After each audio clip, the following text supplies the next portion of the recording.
Cierra los ojos por un momento. Zapopan, Jalisco, 13 de mayo de 2025.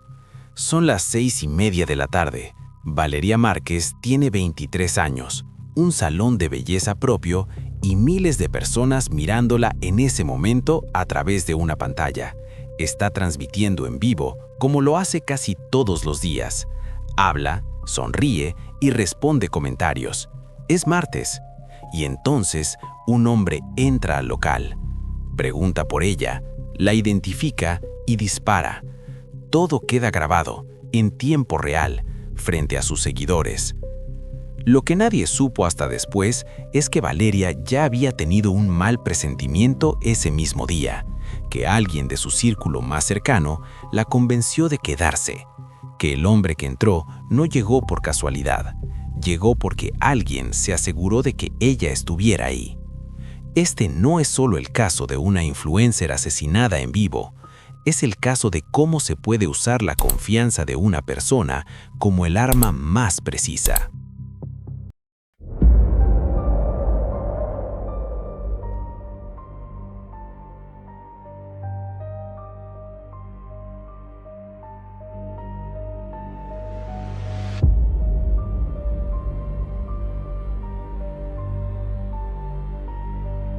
Bienvenidos a Rastros del Pecado.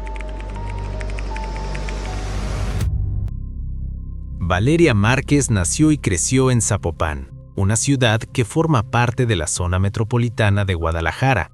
Tenía 23 años, era cosmetóloga certificada y había convertido su pasión en un negocio real. Su salón se llamaba Blossom The Beauty Lounge y estaba ubicado en la colonia Real del Carmen, una zona residencial de la ciudad. Lo administraba ella misma. En TikTok e Instagram acumulaba decenas de miles de seguidores. No era una cuenta de entretenimiento vacío, era su trabajo, su forma de conectar con clientes, de mostrar tratamientos, de construir una comunidad. Transmitía en vivo con frecuencia, muchas veces desde el mismo salón. Sus seguidores la conocían, le hablaban, le preguntaban. Había algo cotidiano y cercano en esas transmisiones. También daba capacitaciones de estética, enseñaba a otras mujeres. Según quienes la conocieron, era accesible, trabajadora, con una presencia que generaba confianza. Ese martes 13 de mayo era un día normal. Estaba en su espacio, haciendo lo que hacía siempre. Pero en los días anteriores, algo había cambiado en su entorno cercano. Una amiga de la infancia, Vivian de la Torre, con quien Valeria se había reconciliado hacía apenas unas semanas, había vuelto a aparecer en su vida. Y esa reconciliación, que en ese momento parecía algo positivo, iba a tener un peso que nadie imaginó. Días antes del crimen, Valeria apareció en una transmisión informal, sentada junto a una alberca leyendo comentarios. No había nada que alertara. Pero en uno de esos videos, casi sin querer, dijo algo que hoy resuena diferente. Dijo que a veces sentía que algo iba a pasarle. Lo dijo entre risas, como quien habla sin esperar que nadie lo tome en serio. El 13 de mayo, alrededor de las 6 de la tarde, Valeria estaba en su salón transmitiendo en vivo en TikTok. Era una transmisión más. Hablaba con sus seguidores, como siempre. En un momento, Erika, una empleada del local, le informó que había llegado un hombre con un regalo para ella. Valeria reaccionó con incomodidad visible. Dijo en voz alta que tenía un mal presentimiento. Dijo que quería irse. Sus seguidores lo escucharon en tiempo real. Pero no se fue. Algo, o alguien, la convenció de quedarse. Según lo que quedó registrado en la transmisión, Vivian de la Torre le había insistido en que permaneciera en el salón para esperar un regalo que supuestamente llegarían a dejarle. Valeria esperó. Minutos después, el hombre entró al local, preguntó por Valeria, la identificó y disparó al menos 3 veces. Le impactó en el pecho y en la cabeza. Valeria colapsó frente a la cámara. Una mujer que estaba presente detuvo la transmisión. El agresor salió del lugar. Se fue en motocicleta. Las autoridades confirmaron su muerte horas después. La carpeta de investigación se abrió esa misma noche bajo el protocolo de feminicidio. Número de expediente 30.945/2025. Pero había algo que no encajaba desde el principio. El regalo, la insistencia, el momento exacto. El agresor no irrumpió, entró. No forzó la puerta, no llegó de improviso. Llegó en motocicleta, se acercó al salón, preguntó específicamente por Valeria Márquez y esperó a que lo confirmaran antes de actuar. Eso no es un crimen impulsivo, es una operación con un objetivo definido y un protocolo de verificación. Lo que la transmisión en vivo registró sin querer fue algo que los investigadores tardaron días en procesar. El asesino llegó porque alguien le dijo que Valeria estaría ahí, y alguien se encargó de que ella no se fuera antes de que llegara. Ese detalle, la insistencia de Vivian de la Torre para que Valeria esperara el regalo, quedó grabado. Lo escucharon miles de personas en tiempo real. Y cuando ese fragmento comenzó a circular en redes sociales, la presión sobre la Fiscalía de Jalisco fue inmediata. La Fiscalía respondió rápido. Dijo que no existía hasta ese momento ningún señalamiento formal contra ninguna persona en particular, que la investigación continuaba, que Vivian de la Torre había declarado voluntariamente y se había deslindado de cualquier participación. Pero la pregunta seguía en el aire. Si el crimen fue planeado, y todos los indicios apuntaban a que lo fue, alguien tenía que haber dado información sobre dónde estaría Valeria y a qué hora. Exactamente 6 días después del asesinato, el 19 de mayo, un hombre llegó al salón de belleza de Valeria.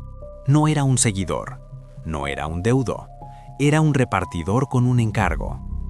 Dejó un ramo de rosas rojas envuelto en papel negro frente al local clausurado, junto a las veladoras y las flores que habían dejado sus seguidores. En el ramo, una cinta blanca con una sola palabra escrita en letras doradas: perdón. Las autoridades recogieron el arreglo como evidencia. No lo descartaron como un gesto simbólico, lo trataron como una pista. La Fiscalía logró identificar la floristería donde se compró el ramo. Logró rastrear el nombre de quien realizó la compra, pero el negocio no tenía cámaras de seguridad. No fue posible obtener una imagen del sospechoso. ¿Quién le manda flores con la palabra perdón a una mujer asesinada? ¿Alguien que siente culpa? ¿Alguien que quiere demostrar que lamenta lo que ocurrió? ¿O alguien que sabe exactamente lo que hizo y elige comunicarlo de esa forma porque cree que nadie lo va a atrapar? Esa palabra, perdón, se convirtió en uno de los elementos más perturbadores del caso, porque no pide perdón a las autoridades, no pide perdón en público, se lo manda directamente al lugar donde Valeria fue asesinada, como si hubiera una deuda personal que saldar. El Departamento del Tesoro de Estados Unidos publicó una sanción el 18 de junio de 2025. Entre los 5 presuntos integrantes del cártel Jalisco Nueva Generación sancionados ese día, figuraba el nombre de Ricardo Ruiz Velasco.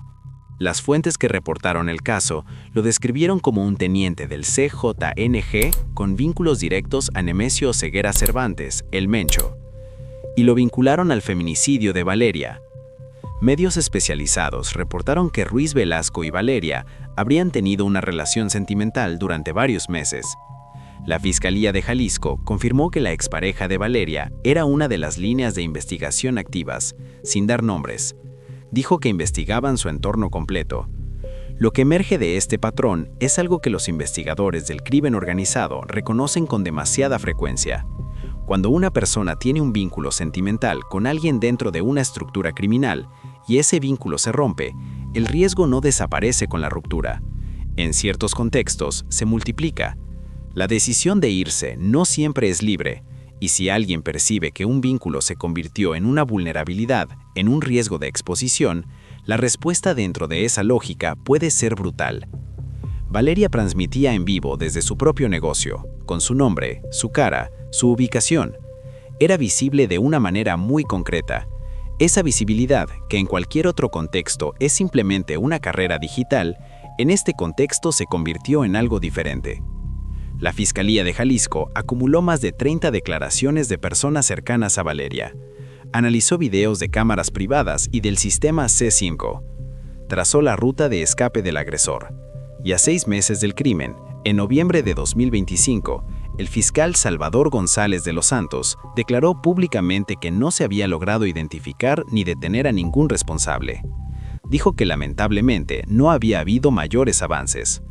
El Salón Blossom siguió clausurado, con el sello de las autoridades, con todo intacto adentro. La investigación tiene nombre y tiene número de expediente, pero no tiene detenidos. Lo que sí tiene es una cronología que los investigadores construyeron con las piezas disponibles. El agresor llegó en motocicleta a la avenida Servidor Público en la Colonia Real del Carmen.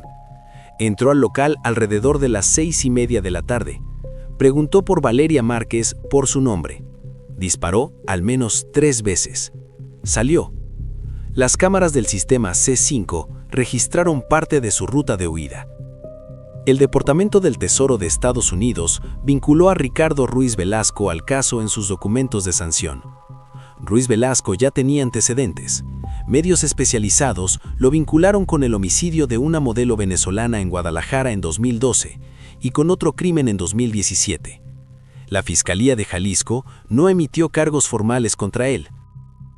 Lo que no salió en la mayoría de los reportes principales fue el detalle del primer hombre que llegó al salón antes del asesino. Según la Fiscalía, ese primer individuo habría sido una maniobra de reconocimiento.